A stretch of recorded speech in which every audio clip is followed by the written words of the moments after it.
morning. Hello. Have a blessed morning to each one of us. Mga viewers, hi. I'm here once again. I'm back. I want to share you guys something makadasig sa nato ning taknas kabuntagon. This morning akong isgutan mga igsoon, akong tubagon ang usa ka pangutana nga nag-ingon, why I quit drugs daw and turn to God, no? So ako nang i-share nyo maigsoon nganong niundang ko sa drogas, nga dugay-dugay na ako for 16 years, gawa sa drogas, tanan lain-lain mga bisyo maigsoon ko, but primarily kaning drugs kay mao gyud ni akong gitawag og pinangga nga bisyo sa una, no? Mao ni akong pinakagrabe nga bisyo sa una, drugs, yung mga shabu. So akong tubagon nga nung iundang ko why I quit drugs and turn to God. So here's my answer to that question mga igsoon. But before that, I just want to encourage everyone to subscribe my channel, Kristohanong Mabungahon, and to follow my page as well, Kristohanong Mabungahon. Once again, the reason why I do this and I vlog is to glorify God alone. Gusto na ako matrending, mabiral ang pulong sa Ginoo. No, and then just say hi to my son, Itski. Hi, knock, come here. Hi. Oh, nagtanaw na siya og iyang mga favorite nursery rhymes after siya mag-pray mga igsoon. So, no? Once again, anyway, thank you guys sa mga subscribers na kuno. Salamat sa inyong support, and then tanawa lang akong mga ipang-upload. Ma-bless lagi mo, no? It is for the glory of God, not to earn money, not to become famous, but I just want to promote the name of Jesus Christ. Amen. So, this morning mga igsoon, akong tubagon kung sila unsay rason nganong ni undang man ka sa drugs, di ba? Nganong ning quit ka sa drugs, and then ngana ba daghan mga nadungulong istorya na mga igsoon. First, una sa tanan mga igsoon, sadiyang naabli na akong una ang akong kuan bitaw, ang akong utok ba, akong panghunahuna sa kamatuoran. So, una sa tanan akong tubagan na mga igsoon, why I quit drugs and turn to God. First, akong basahon mga igsoon ang 1 Corinthians chapter 3 verse 16 to 17. Nagingon ri, don't you know that you yourselves are God's temple, and that God's Spirit lives in you? If anyone destroys God's temple, God will destroy him, for God's temple is sacred and you are that temple. No? Okay, itong lawas daw, matubas pulong sa Ginoo mga igsoon, itong lawas daw, kabalo ba mo ang lawas templo sa Dios? Okay, kung kinsa ka itong magalaglag sa lawas, laglagon usab sa Ginoo, kay yung templo balaan, sagrado, holy, no? So now, kung sa rason mga igsoon, ako mga igsoon giset free ko way back 2012,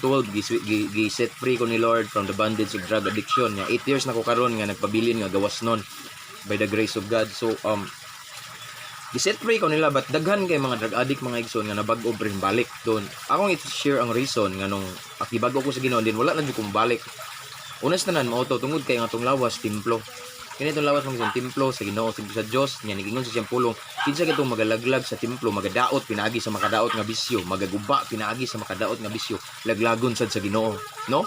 So sa ato pa rin mga igsoon, kaning dapat panggaon na to ni atong lawas ng mga templo. So mga hinungdan nga wala ko yung balik sa bisyo ng shabu man tungod kay ako lang gitry og pangga, gibalyo ang lawas nga gigasa gikan sa Dios kay templo ni, and then nagingon siya mga igsoon nga kung kinsa tong magaguba nini, magalaglag, laglagon pud niya, no?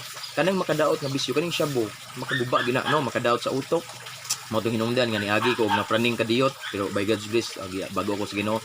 Lain laki jud makadaot sa utok, laki ang imong lawas mga jud body figure once mag-drugs ka, no? Labi na parehan ako nga 2 to 5 times a day, no? Then siguro ang uban grabe na pug hambugiro. Yes, tinuod naman gyud ako nag-drugs ko before 2 to 5 times a day, kay ngano man sige ko pangawad og kwarta simbahan, daghan kay ko kwarta. Kung uyab na kwarta na sige ko pangilad, and then ay mga time sa una mga igsoon nga wa ko'y kwarta makasuyok gyapon ko kay ako'y mulid sa akong mga barkada adto aron makapalit sila shabu, no? Kay times before nga kana bitawng higpit kayo ang kanang pagpalit og shabu tungod kay uso ang bypass operation. So ako'y mag-lead nila, so dili mo release og item ang drug pusher kung di magagina ko. So mao na nga mulid ko nila makasuyok gyapon ko. So mao na 2 to 5 times a day ko makasuyok, no? So before, no, katong nagapos pa ko giset free ko ni Lord, hinungdan nga once again ang hinungdan nga wala na ko ni balik tungod kay akong gitry og balyo gampingan ang kuan akong nahadlok lang ko sa Ginoo, ano man ingon siya siyang pulong nga kung kay ang bisyo man gud kaning shabu makadaot sa atong lawas, kung kinsa katong mudaot mulaglag sa lawas nga templo sa Ginoo kani laglagon day po niya, no? And then so delikado makontra na to ang Ginoo mga igsoon, diha ta pildi kita, no? Delikado kay mga, no? So mao na yung unang rason nga nung quit ko sa drugs and then I turned to God, no? And then usa sinungdan sa mga igsoon nga nung nimbiya ko sa shabu and then I turned to God, lahi kay mga ang epekto sa shabu for me, no? Based on my experience, ang epekto sa shabu kanunay init imong ulo, then kanang dili ka matagbaw sa time nga muhupas na imong tama, mangita kag follow up, and then mangita kag kawatunon sa bay, mga sapatos, sa pada, kwintas, cellphone, tanan daghang ka basta maprenda, mabaligya, tanan mga igsoon imo gid ang paningkamutan mga igsoon kay ngano man gusto ka mura bitaw imong lawas way pahuway, gusto ka magsige lag suyop diri, suyop dito ngana bitaw sige lag pangilad bisan asa taguan ang pitaka sa akong mama o papa, pangitaon gyud na nako mura pug nay detektor ba nga demonyo bitaw nga sa dapitak ng bawo kog asa isuksok.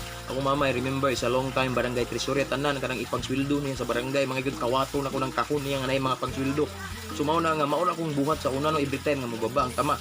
Then early in the morning mga igsoon sayo pa sa buntag mga around 4 AM or 5 AM excited na kong pangitag kawatunon asa ko mangawat na pagkwarta kay palit ako Shabu. So mao na akong kalahi lahi kayo mga igsoon gapos ka sa Shabu no, lahi kayo mo ni siya epekto nga akong gibiyaan kay lahi jud kayo din kung ari ka magpa-slave ni Lord na slave ko sa drug magpa-slave ka ni Lord lahi sa kayo diferensya kayo ang tama sa presensya sa Ginoo ug tama sa Shabu ngano man mo ni hinungdan nga ning quit ko sa drugs ngano man ang tama sa Shabu makainit og ulo, advance ka pirme nya negatibo, sige kag panghagi sa balay, lahi jud kayo mahimo kang kawatan, maro, bakakon, butbuton.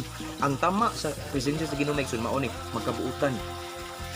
The more ka sigpaduol sa Ginoo sa presensya kada adlaw mag-anam kag kabuutan ang imong mga habit, behavior nga negatibo mahimong positibo, no? Mao na kalahian. Ang Shabu mga igsoon daghang pamilya nga nabungkag, naguba. Sa Shabu mga igsoon daghang bana nga nangabit. Yes, o asawa po ng mga drug dependent nangabit nga naman tungod sa Shabu. Daghan kay mga igsoon so dako kay kalihan. So that's why I quit drugs and I turn to God kay lahi kayo ang Ginoo mga igsoon. Lahi ang tama sa presensya sa Ginoo makapabag-o nimo, makapausab sa imong kinaiya, mananay Ginoo, mananay Kristo, and then mahimong kang panalangin sa ubang kang blessing. Example karon sa una mga igsoon mo uli ko diri sa moa kanang kabukataw anang ila kong napuning adik nga na bitaw lahi ang ilang approach nako before sa dihang napako sa Shabu nanapuning sigad mata nanapuning kawatan nanapuning ko ano anak ko pastor nga way kagmaon mao na ilang gi-judge ko gi-condemn ko na pero ang Shabu ang Ginoo lahi karon na nako sa Ginoo nagtama kanunay sa presensya lahi kayo og naitaw makita mo pastor di sa kagikan kana ba kumusta pastor kumusta lahi kayo ilang approach lahi ning naang himaya sa Ginoo mga igsoon. So mao na kalian, that's why I quit on drugs and then I turned to God. Lahi mga igsoon kay ngano man ang kinabuhi nga na ay Kristo kanunay malinawon ng imong huna-huna. Taliwala sa mga dagkong unos so pagsulay kamao ka mo smile, taliwala sa mga kasakit nga gihimo sa isikataw nimo kamao ka mo pasaylo di ka mo dumot pero kanang Shabu grabe ka mo dumot ilista pa nimo kay isalvage para nako ning abot ang panahon sa una nga gilista nako ang mga panahon nga isalvage nako gilista nako ang mga tawo nga kontra ko akong isalvage kung mapulis ko no mao na ang tama sa Shabu epekto pero tama sa Ginoo lahi sa Ginoo nga naman once puno ka tama ka sa presensya sa Ginoo di ka mo dumot kamao ka mo pasahilo sa katawo nimo and then kamao ka mo kalimot sa ilang gibuhat nga di maayo sa bakit kayo dawaton gyapon nimo sila ilig imo gyapon hatdag sudan lahi mga igsoon maglabaw ang gugma nimo sa imong kaaway. Okay, that's why I quit on drugs. Mao na siya why hinungdan once again daghang pamilya nga nagugba nabungkag tungod sa Shabu pero tungod sa Ginoo daghang pamilya nga nagkahiusa mao na hinungdan. So that's why karon addict na kayo sa Ginoo. Wait na class, that's why this karon addict na kayo sa Ginoo, addict na kayo sa iyang port. Sa una ko na imagine magyon before nagsigog deliver og Shabu karon sige na kog deliver og pulong sa Ginoo kay nganon makaayo na to ug makadala na to sa langit, makadala na to ug maghaton to sa kinabuhing walay katapusan. So mao na rason nga ning quit ko mga igsoon sa drugs and I turn to God. To God be the glory. God bless.